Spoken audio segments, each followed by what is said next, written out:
finding acceptance, finding peace, finding forgiveness, finding compassion, and then being able to move forward.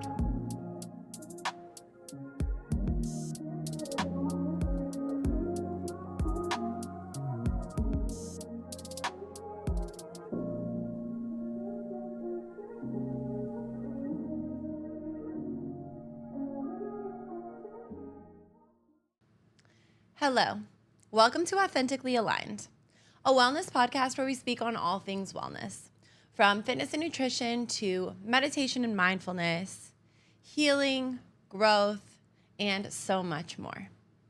If you are a new listener, welcome to the podcast.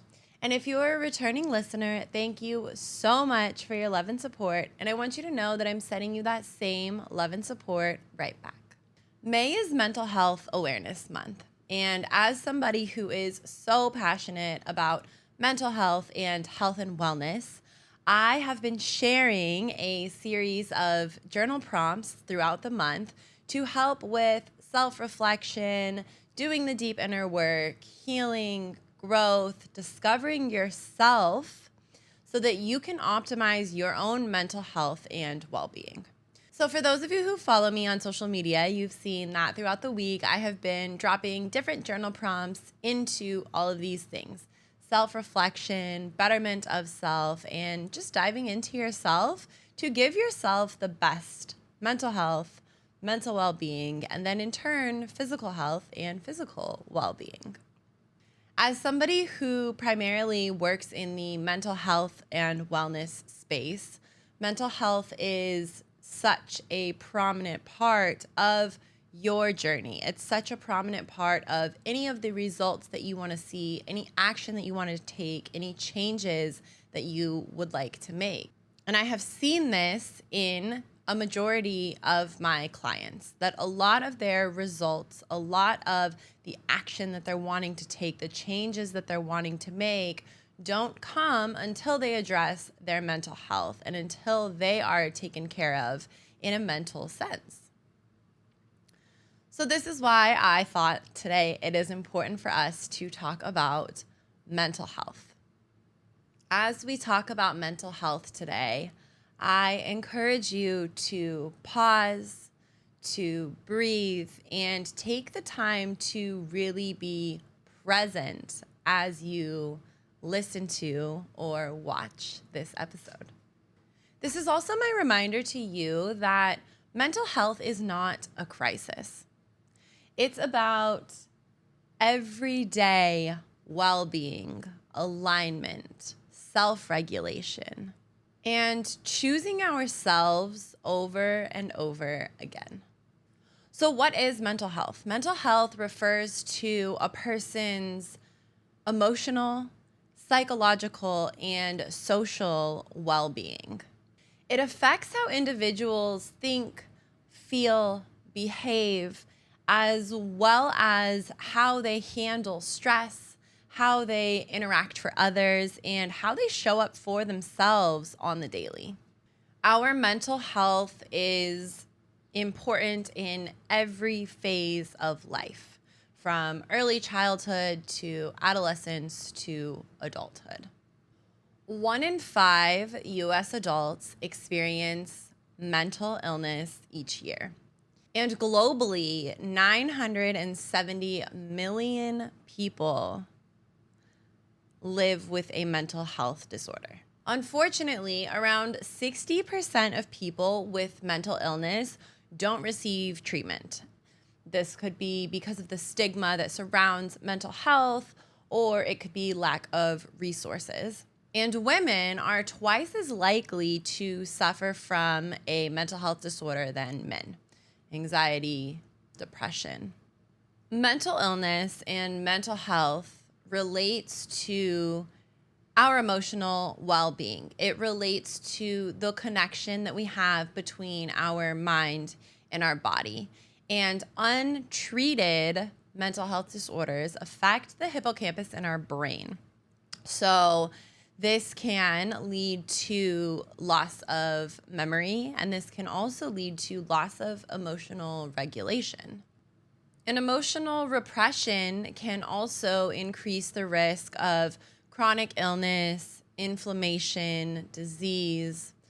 Ultimately, suppressing our emotions, not addressing our mental health, not only affects our livelihood, but it affects our body internally as well. It affects our brain. It affects the way that our immune system works for us and the way that our body takes care of us. So this is why mental health is so important. And this is why it's something that I am passionate about, because as you continue to embark on your wellness journey, your mental health is top of the pyramid. Because without your mental health, you can't address any of the other physicalities or career choices or relationships or any of these things that you desire to have, that you desire to work towards, that you desire to achieve. So because I have been sharing this series of journal prompts, I wanted to integrate some journal prompts for you in this episode that are going to help you to reflect on your mental health and really focus in on areas of your life that maybe you need to work on when it pertains to your mental health. So I'm going to give you a series of a few different journal prompts. Take time to ask yourself these questions. Take time to reflect. If you need to pause, take a pause. If you need to write them down or come back to them. But I encourage you to use this time for yourself, pouring into your mental health and taking care of you. So the first journal prompt that I have for you is, where am I still outsourcing my worth? And as you reflect on this question, as you take time to understand where you still may be outsourcing your worth, recognize the importance of reparenting yourself. Recognize the importance of teaching yourself your self-worth. Oftentimes, we learn our own self-worth from what somebody else teaches us. So as you reflect on this, recognize what it looks like to reparent yourself, to teach yourself your own self-worth. The next question that I have for you is, what does my body need in order to feel safe today? Now, this is something that we've talked about on previous episodes, is checking in with your body, taking the time to listen to your body, to understand what your body is telling you and what it might need in each moment. It's going to vary from day to day, but as you continue to become in tune and aware with your body, the easier this question becomes. It takes a brief moment of closing your eyes, taking a few deep breaths, and recognizing exactly what your body needs in any moment. Journal prompt number 3. Where am I being loyal to my old identity? This is a great question. When was the last time that you had an identity shift? And when did you decide to step out of survival mode? When did you decide to let go of living in survival mode? And maybe there are still parts of you that are holding on to living in survival mode. Maybe there are still parts of you that need to let go and surrender to exactly what your life has to offer. Next journal prompt. What part of me is asking to be heard right now? And this prompt relates back to the inner child inside of you. What parts of you didn't receive love, affection, attention, care, compassion at any point in your life? And how can you start to pour all of those things into the you that you are now, but also pouring those things into all of the past versions of you, knowing now that you can provide these points of emotional safety for yourself and for your younger self. And the last journal prompt that I have for you today: how can I hold space for my pain without becoming it? What does it look like to process grief without identifying it, without taking it on, without it becoming a part of your identity? How do you take time to process through your emotions, to work through your emotions so that you are addressing an emotion, understanding what it means to you, finding acceptance, finding peace, finding forgiveness, finding compassion, and then being able to move forward? Not forgetting, understanding that this is a part of you, but allowing yourself to continue moving forward, knowing that you don't identify with whatever the grief is or whatever the emotion is. As you work through all of these prompts, I want you to remember that healing isn't linear, but it is sacred. Each moment that you choose awareness over avoidance, you are breaking patterns. You're breaking patterns of yourself. You're breaking generational patterns. And you're setting your future self up for success, as well as future generations. And once you address these journal prompts, it's going to take even more healing. It's going to take even more work. It's going to take even more connection to your body. And these are all things that I've shared on episodes previous. These things can include breath work, somatic healing, becoming aware of your body, sound baths, grounding exercises, journaling with intention. As you take these journal prompts and start to dive into yourself, take time to connect to yourself before answering these questions. Take time to meditate, to breathe, to check in with your body, to stretch, feeling the connectedness with your body so that you are able to better listen, so that you are more in tune with your body, and you're able to answer these questions from a genuine, authentic place. Recognizing that physical activity and movement is a crucial part of this process of connecting to your body and of your mental health. It allows you to release emotions. It allows you to release stress, anxiety, worry, fear, all of these things that may come up, physical activity can help with. And then also recognizing that what you are putting into your body is so important. The things that you are feeding your body, recognizing that there are chemicals in so many foods that are anxiety inducing, that they are making your mental health worse. Thankfully, we just experienced the ban of Red 40.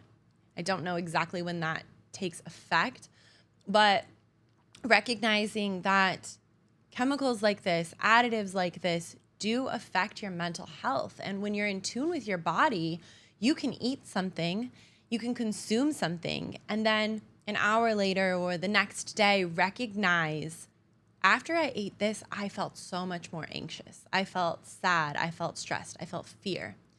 But until you find that connection and the awareness with your body, you're not going to be able to hear these things that your body is telling you. And then finally, taking care of your mental health in a way of setting boundaries, protecting your emotional triggers, recognizing what your emotional triggers are, and then setting boundaries in relationships, in work environments, in friendships, whatever connection it may be, so that you know your mental health is not going to be sacrificed in any of these aspects. Embodying your mental health, taking action, taking aligned action is so important. And as you do this, recognize that healing is not fixing yourself. There is nothing that needs to be fixed about you. But what it is coming back home to you. Coming back home to who you are, what you stand for, what brings you joy. Coming back to the essence of you and living in alignment. What does it look like? What does it feel like to show up authentically as you?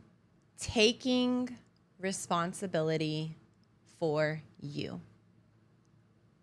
Holding yourself accountable to the better version of you, the higher version of you, the ideal version of you.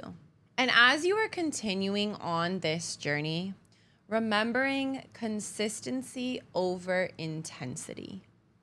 Finding small daily habits that are pouring into you, that are taking care of your emotional well-being.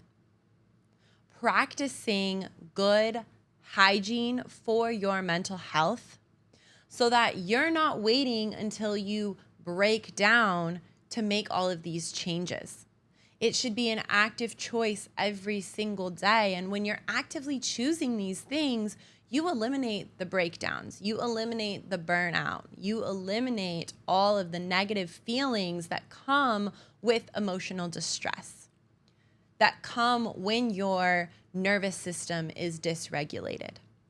Because when you're practicing good emotional hygiene, good mental hygiene, you're clean every day. You're taking care of yourself every day.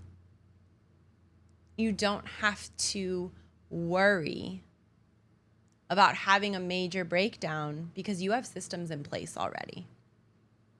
So finding small habits that you can be consistent with. It's not about changing everything all at once. Sometimes it starts with the smallest thing that is going to motivate you to continue to make better choices and to take better care of yourself. Start with one practice in the morning that looks different. Maybe that looks like making your bed. Maybe that looks like starting your day with a glass of water. Maybe that looks like taking your supplements in the morning. Or maybe that looks like taking 5 to 10 minutes to pray, journal, meditate in the morning. Starting your day off on the right foot so that all of these other good mental, spiritual, emotional hygiene practices follow. Healing yourself is the highest form of self-respect. Take time every day to respect yourself, to show yourself the respect that you know that you deserve. After listening to this episode, I encourage you to dive more into your mental health. Like I said, I've been sharing a series of journal prompts on all of my socials, so if you feel called, go check those out. Take the time for you, pour into you, and focus on your mental health. Recognize that without your mental health, it's going to be very hard for you to achieve any of the things that you desire. Reflect on one of the prompts that I shared with you today, and then share with me your reflections. Post it in the comments. Send me a message. I would love to hear what you took from this episode. And after you finish listening, take a few minutes. Maybe light a candle, maybe do some breath work. Open your journal and ask yourself, what have I been avoiding? And what do I need in order to face it with grace? I am sending you so much love and light today. Have a beautiful week.